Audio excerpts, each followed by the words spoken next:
Us as a company, we want people to come to us. No, we're not taking new clients. Mixed reaction from business owners balancing a sale and safety. And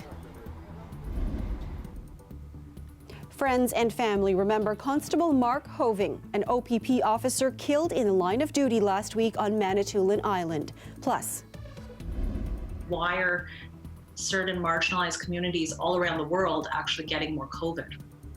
that's the question a task force in Peel aims to get to the bottom of for their vulnerable South Asian community. This is CBC Saturday News.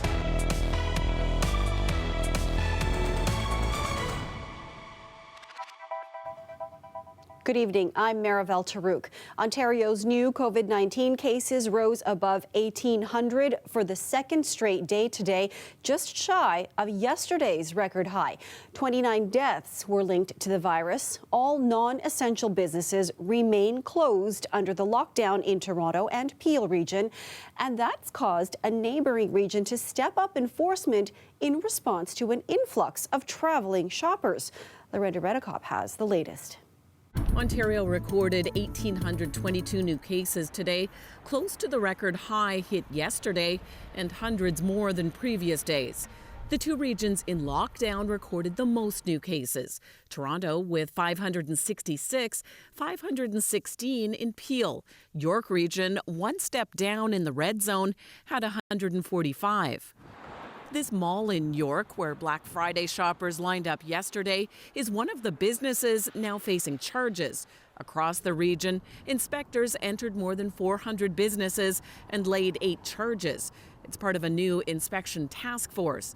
Officials say they will shut down any businesses flagrantly ignoring the rules. We are expecting many more charges to be laid today and tomorrow as the work continues. We are here after those few bad apples and making very sure that everybody is complying with the guidelines.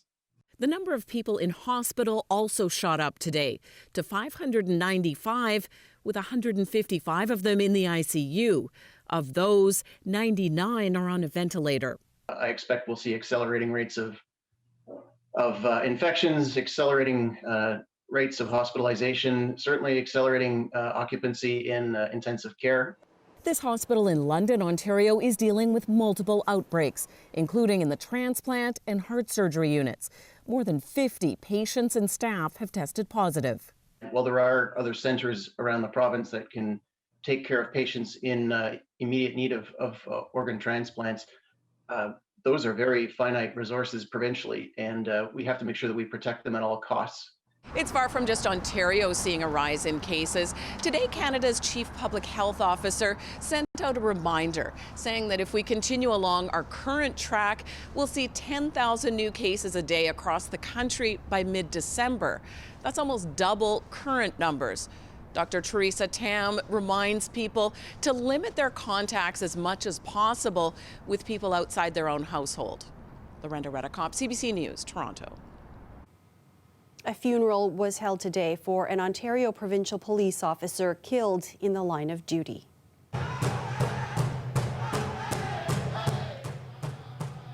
The funeral was on Manitoulin Island. Constable Mark Hoving was shot responding to a call last week. He and civilian Gary Broman died in hospital shortly after. The service took place at Shiging First Nation. Premier Doug Ford was among those who paid respects. Attendance was limited to invitation only due to COVID-19 restrictions. Sudbury Police and the province's Special Investigations Unit are investigating the incident. A post-mortem examination was conducted today for a 1-year-old boy who died during a confrontation between police and a suspect earlier this week. It happened on Thursday in the Kawartha Lakes area east of Toronto. Investigators say police were made aware of a father in Bobcaygeon who had abducted his son. Officers located a vehicle and attempted to stop it.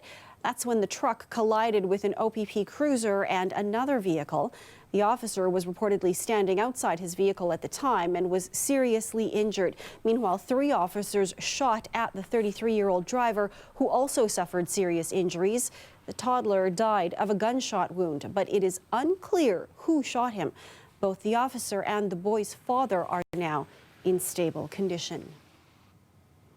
And Toronto police are looking for a 39-year-old man who is wanted for attempted murder after allegedly hitting an officer with his car near Eglinton and Weston Road last Saturday.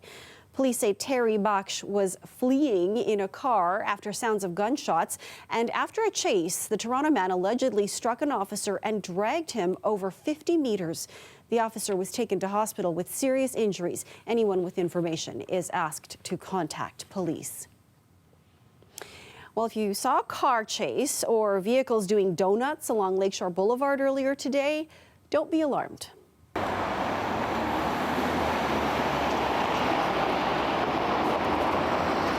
The city said there was a film shoot happening in the area, and part of that included stunt driving sequences.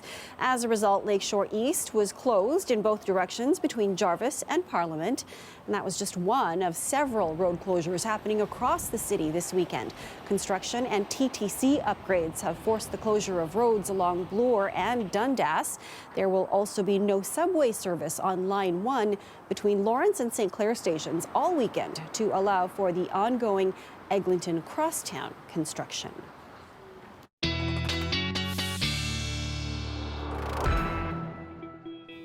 Christina's here with the forecast. What a beautiful day today. Blue sky, sunshine. Absolutely, Maribel. Doesn't the sunshine just make all the difference? It really did. Like suddenly you have a little bit more energy, I feel. Absolutely, and you're going to need your sunglasses for tomorrow too. How's that? Nice. It's a good start for us. Okay, so Saturday evening, 5 degrees, clear skies, and as I mentioned, it is going to be clear overnight and pushing into our Sunday. We are enjoying gorgeous, beautiful, late fall-like weather with an abundance of sunshine. So here is a closer look at your Saturday evening. We are seeing a low pressure system run through the province, but as you can see here, it is staying well north. So north of Sault Ste. Marie, north of Sudbury. So we have been seeing a few centimeters of snowfall, but that's for northern Ontario, not affecting southern Ontario. Here's a closer look at our Sunday. Once again, beautiful sunshine across the board. Toronto, 9 degrees. That's going to be our high for our afternoon.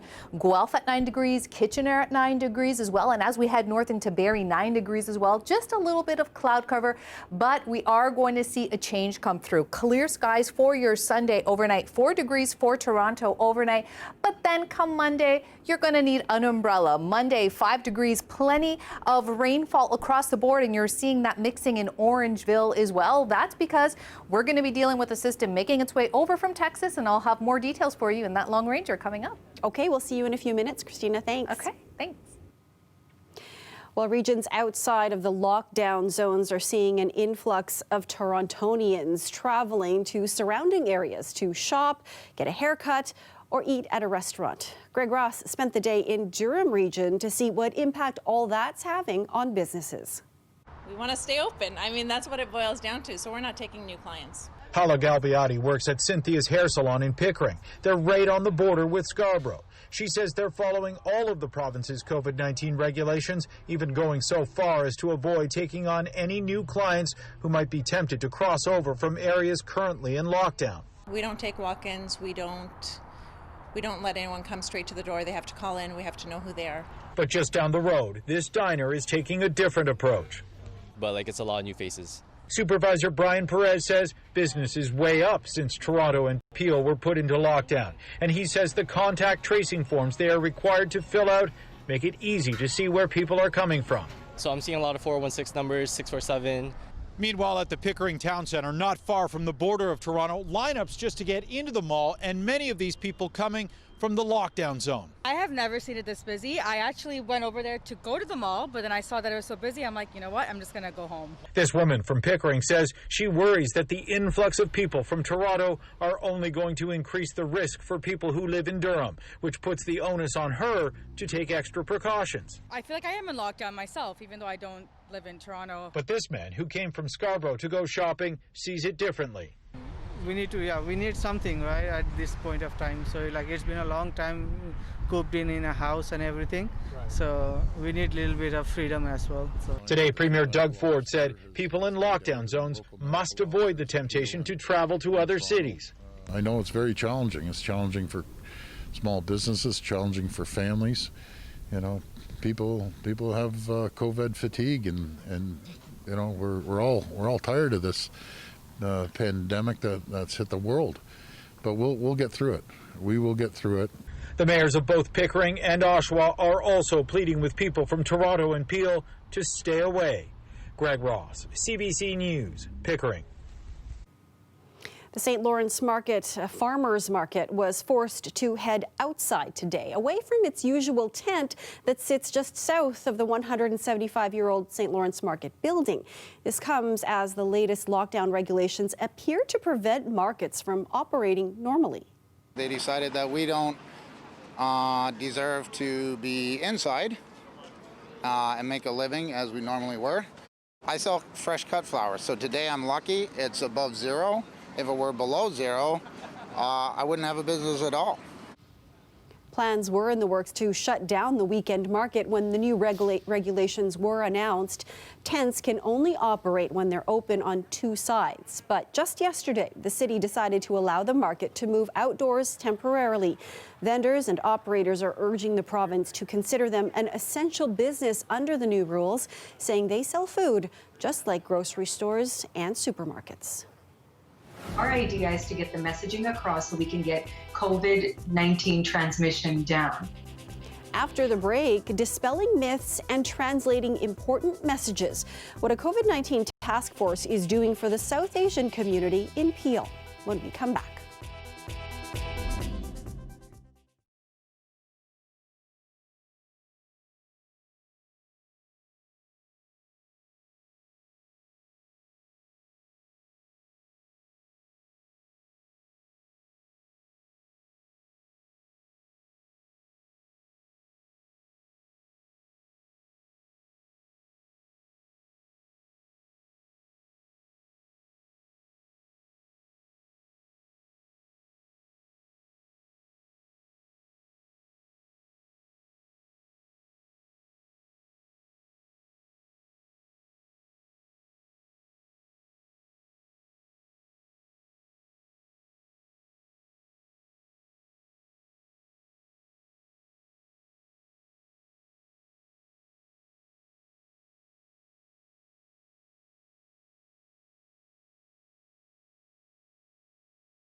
The federal government has announced a new investment to mark the end of Diabetes Awareness Month.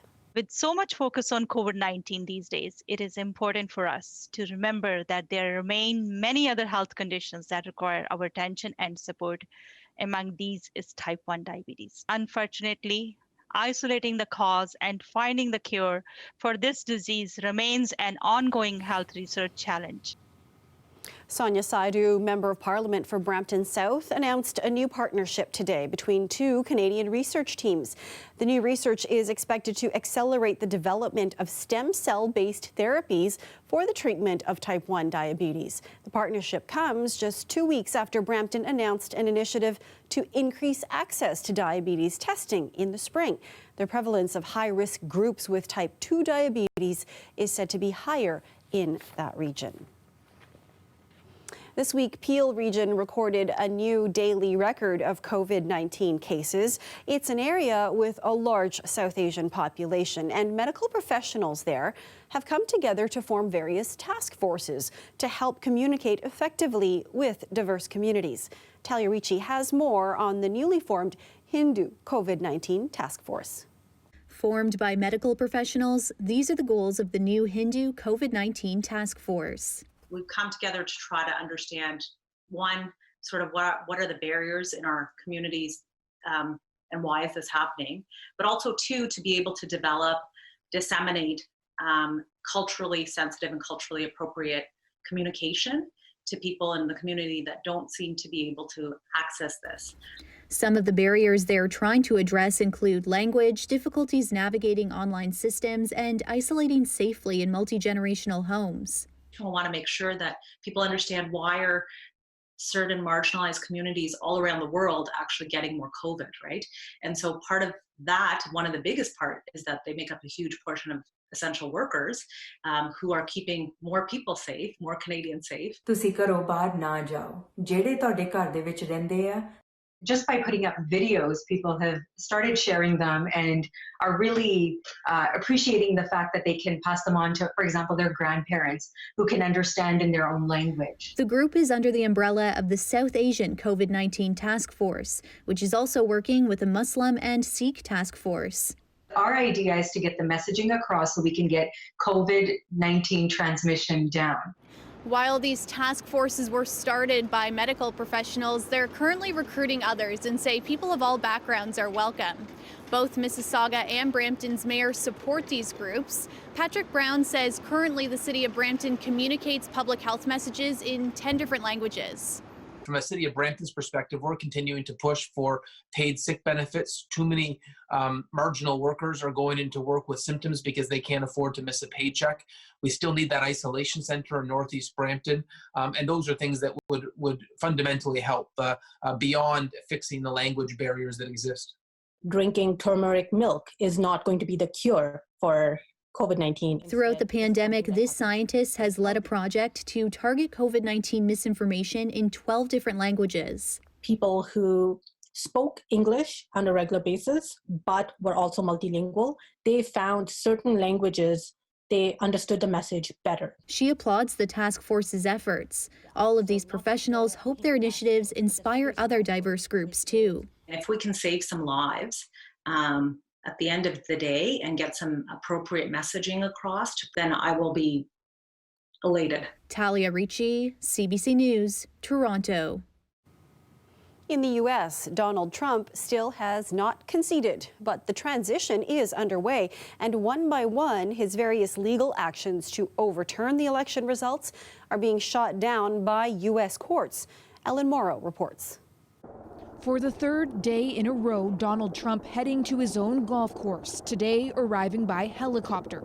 The president hitting the links again as the pandemic rages and his bid to overturn the election continues to fizzle. Don't ever talk to the president that way. In the latest blow, a Pennsylvania court rebuked the president's efforts to block Joe Biden from being certified as the winner of that state. A Trump-appointed judge writing, calling an election unfair does not make it so. Charges require specific allegations and then proof. We have neither here. The campaign's claims have no merit. The board has found no evidence of fraud. In Wisconsin's Milwaukee County, a recount paid for by the Trump campaign actually increased Biden's lead. I promised that this would be a transparent and fair process, and it was. No court has upheld Trump's claims that the election was rigged, and yet We caught them cheating. We caught them stealing. Trump's unfounded attacks riling up his supporters who, along with the president, are refusing to accept the reality of the election.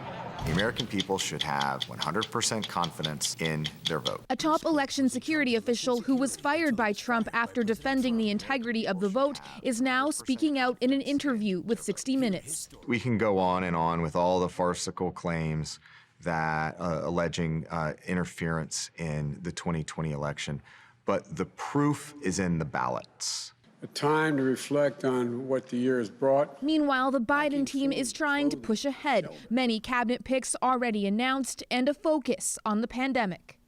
More than 265,000 Americans have died of the virus. Thanksgiving gatherings just days ago set to drive that number up. In a week, more likely 2 weeks, we will see a surge upon a surge. Trump's next political play is unclear, but the president ever conceding remains a long shot. Ellen Morrow, CBC News, Toronto. Officials in Britain admit a COVID-19 testing mistake led to 1,300 people being wrongly told they were infected. Britain's currently under heavy pandemic restrictions. The people affected have been notified and they've been asked to get retested, as well as told to self-isolate if they're experiencing symptoms. Officials say the mistake was a lab error and that it is being investigated. Well, it started as a little shrub and now it's giant. The story of a festive red and green plant that has survived 3 Christmas seasons. That's coming up. And is the sunshine going to stick around after the weekend? Our long-range forecast for you after the break.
Many of Toronto's outdoor skating rinks opened for the season today, including the rink at Dufferin Grove Park. And they're all free.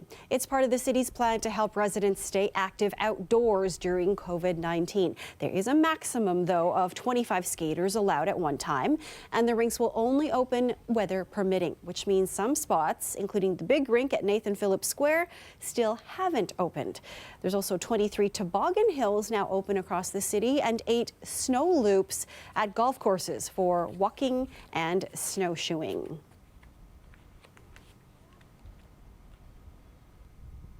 Christina's here now with a look at our long-range forecast. Today was the perfect day if you were out at a rink to be out skating. Absolutely, Maribel, and so will tomorrow. Isn't that good news? It really is. I might try to do that tomorrow. I wish I could ice skate it. I would join you. So let's take a look at our long-range forecast, everybody. Sunday morning, 2 degrees, plenty of sunshine, and for our afternoon high, Toronto, 9 degrees. As I mentioned earlier, even moving north, Barrie at 9 degrees, plenty of sunshine across the board and clear skies, but you're starting to see this cloud cover build up. There is a storm brewing. Now, near the Gulf of Texas, we're really starting to see this system brew. When are we going to feel this in Ontario? Monday. So Monday morning, get that umbrella handy, get those rain boots handy, and then on the back end of that for your Tuesday in Southern Ontario and specifically the Greater Toronto area, we are going to see some snow and perhaps some wet snow on the backside of this system. So rain boots and umbrellas, everybody, for your Monday, and for your Tuesday, perhaps those snow boots. So let's take a look at this rainfall accumulation Monday into your Wednesday. As you can see here, the darker we go with the green, the more rainfall we're going to see. So edging towards the nation's capital, towards Montreal, we're going to see closer to 30 millimeters. Toronto, you're going to see between 20 and 30 millimeters. If you happen to be in southwestern Ontario, Windsor and London, you're going to see a little bit less, probably about 10 to 20 millimeters of that rainfall. So time to take a look